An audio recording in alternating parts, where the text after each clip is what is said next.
మాతృదేవోభవ. ఇప్పుడు మనము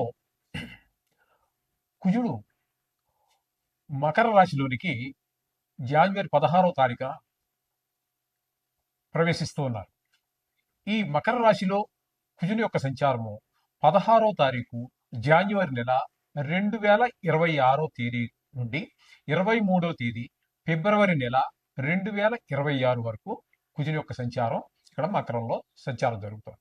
దీని వలన ఏ విధమైనటువంటి ఫలితాలు రాబోతున్నాయి ద్వాదశ రాశుల వారికి అనేటటువంటి విషయాలు మనం ఇప్పుడు చర్చించబోతున్నాము. శాస్త్రీయమైన పద్ధతిలో మాత్రమే ఉంటాయి. ఇందులో కల్పితాలు, నా యొక్క భావనలు ఇందులో చొప్పించడం జరగదు. శాస్త్రం ఎంతవరకు చెప్పిందో అంతవరకు చెప్పుకుందాం మనం ఇప్పుడు. అయితే మొదటగా కుజుని యొక్క స్వభావం ఏ విధంగా ఉంటుంది అనేటువంటిది తెలుసుకుందాం. ఆయన దేవసేనాని. దేవసేనాని అన్నప్పుడు సేనాని అనే ఆయన కొంచెం సీరియస్గానే అందరి మీద ఉంటూ ఉంటాడు. కొంచెం ఆగ్రహంగా, కోపంగా ఉంటూ ఉండాలి. అందరి మీద భుజం మీద చేసి ఫ్రెండ్లీగా ఉన్నట్టయితే నాయకుడు అనేటటువంటి వాడికి అతని కింద ఉన్నటువంటి వాళ్ళు సబార్డినేట్స్ వాళ్ళు ఎవరు కూడా భయపడరు. వాళ్ళు సీరియస్గానే ఉండాలి, ఎప్పుడు కోపంగానే ఉండాలి, తగినంతే మాట్లాడాలి. అంటే అనవసరమైన కోపం అని కాదు, కోపంగా ఉండాలి అంటే మొహం చూస్తూనే ఒక భయము, భక్తి రెండూ ఏర్పడే విధంగా ఉండాలి. ఆ విధమైన లక్షణాలన్నీ కూడా మనకి ఇక్కడ కుజుల్లో కనిపిస్తూ ఉంటాయి. దేవసేనాని కాబట్టి, దుష్ట శిక్షణ చేయాలి కాబట్టి ఆయన కొంచెం కోపం ఉండాలి, అంతే. అది ఆ విధమైనటువంటి పరిస్థితి అంతా కూడా కుజుడితో ఉంటుంది. ఇంకా ఆయన అన్నదమ్ముల విషయాల గురించి కూడా చాలా శ్రద్ధ తీసుకుంటూ ఉంటారు. అంటే ఆయన అన్నదమ్ములని కాదు, ఆయన మన జాతకంలో ఎక్కడున్నారో దాన్ని బట్టి, మన జాతకంలో ఉన్న దాన్ని బట్టి ఆ మనిషికి అన్నదమ్ములతోటి సౌఖ్యంగా, అదే అన్నదమ్ములతో సఖ్యంగా ఉండడం జరుగుతుందా, విరోధంగా ఉండడం జరుగుతుందా అనేది తెలుసుకోవచ్చు. అలాగే భూమికి సంబంధించి, భూమిపుత్రుడు కాబట్టి ఆయన భూమిపుత్రుడు అంటారు కాబట్టి ఆయన అతనికి భూమి అనేటటువంటి ఐశ్వర్యాలు అది కూడా ఒకటి. ఆ భూమి, ఇల్లు ఇవన్నీ కూడా ఉంటాయా లేదా అనే విషయాలు కూడా దాని ద్వారా తెలుసుకోవచ్చు. అలాగే యుద్ధం, ఎవరితో మాట్లాడినా చిన్న మాట అవతల మనిషి తప్పుగా మాట్లాడినా వెంటనే కోపం వచ్చేస్తూ ఉంటుంది, యుద్ధానికి సిద్ధపడిపోతూ ఉంటాడు. మామూలు మనుషులతోటే కాదండి, నవగ్రహాల్లో కూడా వేరే, అంటే రవితోటి, గురువుతోటి, ఆయన మిత్రులైన గ్రహాలు అయినటువంటి చంద్రుడితోటి, ఈ గ్రహాలతో వదిలిపెడితే మిగతా వారితో కూడా గ్రహ యుద్ధం చేస్తూ ఉంటాడు. మామూలుగా మన జాతకంలో మనం బాగాలేదనుకోండి, మనం కూడా ఇంచుమించుగా అదే పరిస్థితి ఉంటూ ఉంటుంది అనమాట. ఈ లక్షణాలన్నీ కూడా ఈ కుజుడి యొక్క ప్రభావాన్ని బట్టి అవతల మనుషుల మీద కూడా ప్రభావం పడుతూ ఉంటుంది. ఈ విధంగా ఉంటుంది. అలాగే శస్త్రములు, ఎంతసేపు గాయాలు అవ్వటం, లేకపోతే గాయం చేయటం, ఇట్లాంటివన్నీ శస్త్రాలకి సంబంధించినటువంటి వాళ్ళు ఇవన్నీ కూడా ఉంటుంటాయి. సహజంగానే వీళ్ళకు ఉన్నటువంటి లక్షణాలను బట్టి మనం చూసుకున్నట్టయితే వీరు ఎక్కువగా మిలిటరీలో ఆఫీసర్స్గా, లేకపోతే సైన్యంగా, అట్లు దాన్ని బట్టి వాళ్ళ యొక్క చదువును బట్టి మొత్తం మీద వీళ్ళు రాణించేటటువంటిది ఎక్కువగా మిలిటరీకి సంబంధించి దేశాన్ని కాపాడటం, ఇట్లాంటి వాటిలోనే వారి యొక్క ప్రతిభ బయటపడుతూ ఉంటుంది. వారు ఎక్కువగా మిలిటరీలో కనుక తీసుకున్నట్టయితే, మనం ప్రయత్నం చేసి అక్కడ వాళ్ళ యొక్క జన్మ డేట్ ఆఫ్ బర్త్ అవి తీసుకున్నట్టయితే మనం పరిశీలిస్తే వాళ్ళే 100కి 90 మంది పైన ఈ కుజుని యొక్క ప్రభావంతో ఉన్న వాళ్ళే ఉంటారు అక్కడ మీకు. ఈ విధమైనటువంటి సత్వం కలిగినటువంటి వాడు ఈ కుజుడు.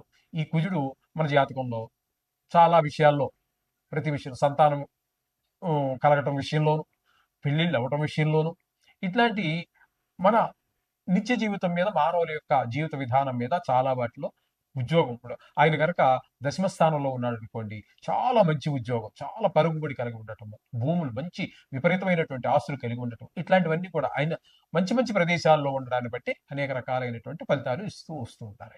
ఇది కుజుడి గురించి మనం సంక్షిప్తంగా చెప్పుకునేటటువంటిది. ఇప్పుడు మనం చెప్పుకుంటున్నది ఏంటంటే, ఇక్కడ ఆయన స్వభావం కరెక్టే, కానీ ఇక్కడ మనం చెప్పుకోబోయేది గోచార ఫలితాలు. ఆ గోచారంలో ఏ స్థానంలో ఉంటే ఏ ఫలితం అనేటటువంటిది ఇప్పుడు మనం తెలుసుకోబోతున్నాం. మిథున రాశి వారికి కుజుడు మకరంలో సంచారం చేసే కాలం, అంటే 8వ స్థానంలో సంచారం చేసేటటువంటి కాలం ఏంటది? 16వ తారీఖు జనవరి నెల 2026 నుంచి 23వ తారీఖు ఫిబ్రవరి నెల 2026 వరకు సుమారుగా 38 రోజుల పాటు ఈయన ఇక్కడ సంచారం చేస్తూ ఉన్నారు.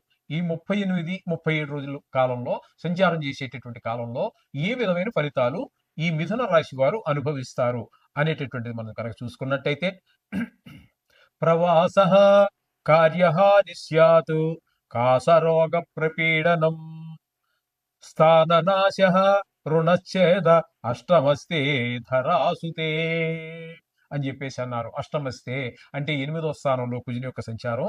ప్రవాస అంటే మీరు కూడా ఈ నెల రోజులు ఉన్న ఊరిలో కాకుండా వేరే దగ్గర ఉండవలసి వస్తుంది అని చెబుతోంది. అలాగే కార్యహాని, ఏ పని మొదలు పెట్టినా సరే దాన్ని పూర్తి చేయరు, అది చెడిపోతుంది. అలాగే కాసరోగ ప్రపీడనం, కాసరోగం అని ఒకటి ఉంటుంది. ఇది ఆయుర్వేద వైద్యులు తెలుస్తుంది.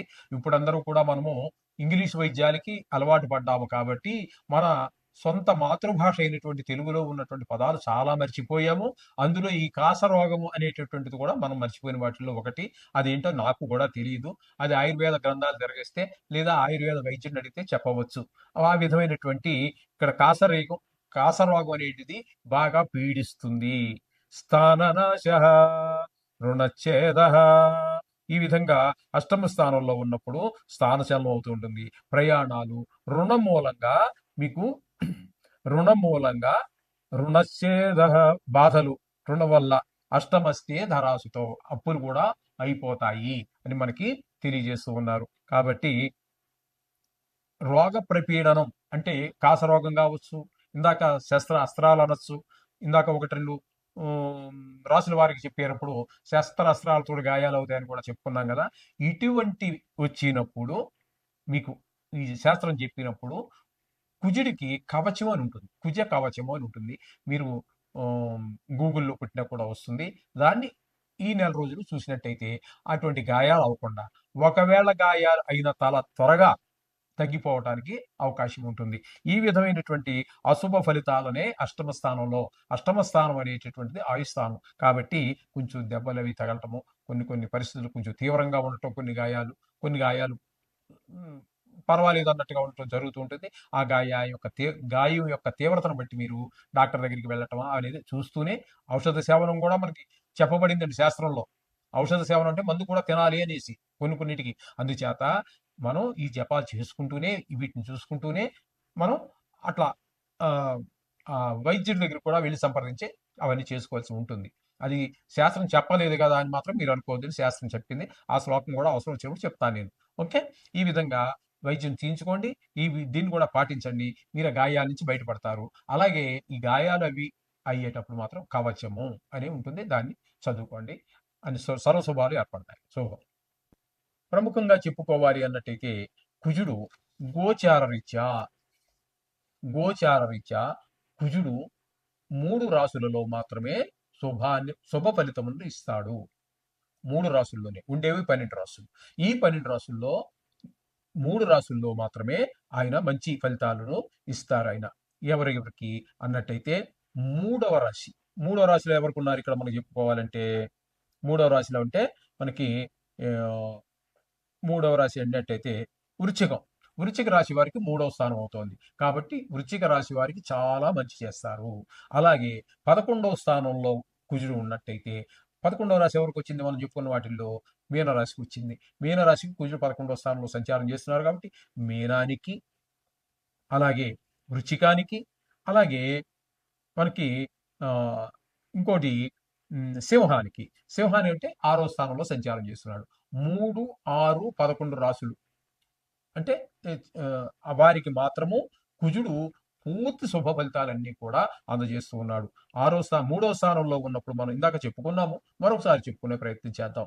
సోదరులు, ఇంట్లో మంచి సేవకులు, వీళ్ళందరూ మన సహాయ సహకారాలు అందించడం, మనం ఉద్యోగం చేసే దగ్గర, వ్యాపారం చేసే అందరూ మంచి సహాయ సహకారాలు అందిస్తూ ఉంటారు. ఆ విధంగా 3వ స్థానం వారికి, 6వ స్థానం వారికి మంచి అంటే ఆరోగ్యం బాగుంటుంది, అప్పు కావాలంటే పుడుతుంది, అప్పులు తీర్చేయగలుగుతాం. ఇట్లాంటి శుభ ఫలితాలన్నీ కూడా మనకి కలహాలు, మంచి పేరు, శత్రువులుగా ఉన్న వాళ్ళు కూడా మిత్రులుగా మాట్లాడాలంటే మంచి ఫలితాలు ఇస్తారు. అట్లాగే ఏకాదశ స్థానంలో ఉన్న వారికి ధన లాభాన్ని బాగా చేకూరుస్తారు. ఆయన ఏదైనా పని చేసినప్పుడు అందులో మీ నైపుణ్యం కూడా బయటపడుతుంది. ఈ విధమైనటువంటి 3 రాసులకి మాత్రమే మీకు మంచి ఫలితాలు ఇవ్వబోతున్నారు. అవి ఏంటంటే మరోసారి చెప్పుకుందాం.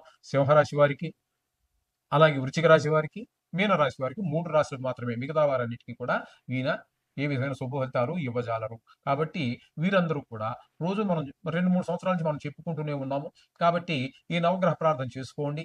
ఇందులో గాయాలు అని గాని దెబ్బలు తాకే అవకాశం ఎక్కువగా ఉన్నట్టయితే కూడా ఎక్కడైతే మనం చెప్పుకున్నాం కదండి ఇప్పుడు వారు ఎవరు విన్నారు కదా మీరు, వారందరూ మాత్రం కవచాన్ని, కుజ కవచం అని వస్తుంది. మీరు గూగుల్‌లో చే వెతుక్కోవచ్చు. లేదా పుస్తకాల షాపుల్లో కూడా నవగ్రహాలకు సంబంధించినటువంటి పుస్తకాలు అమ్ముతారు కదా! వాటిలో కవచం అని అడగండి. వారిస్తారు షాప్ వారు. అవి కవచాన్ని చదువుకోవడం ద్వారా, కవచం అంటే శరీరాన్ని మనకి గాయాల నుంచి, రోగాల నుంచి, కేవలం గాయాలే కాదండి, రోగాల నుంచి కూడా కాపాడుతూ ఉంటుంది. ఈ విధమైనటువంటి అన్నిటిని రక్షించాలంటే కవచం చాలా బాగా ఉపయోగపడుతుంది మనందరికీ కూడా. కుజుడు అనుగ్రహం లేనటువంటి వారికి. అనుగ్రహం ఉన్న వారికి కవచం అవసరం లేదు. వారికి అవసరం వచ్చినప్పుడు అప్పుడు చదువుకోవచ్చు. చూడండి, ఈ విధంగా మీరు ఆచరించినట్టయితే మీరు చక్కగా ఈ కుజుడి యొక్క అనుగ్రహం పొందడానికి వీలవుతుంది. తద్వారా ఆయన యొక్క చెడు ప్రభావం వల్ల కలిగేటటువంటి ఈ ఈ ఏవైతే మన దుష్ఫలితాలు ఉన్నాయో వాటి నుంచి మనం తప్పకుండా బయటపడే అవకాశం. శుభం భూయాత్.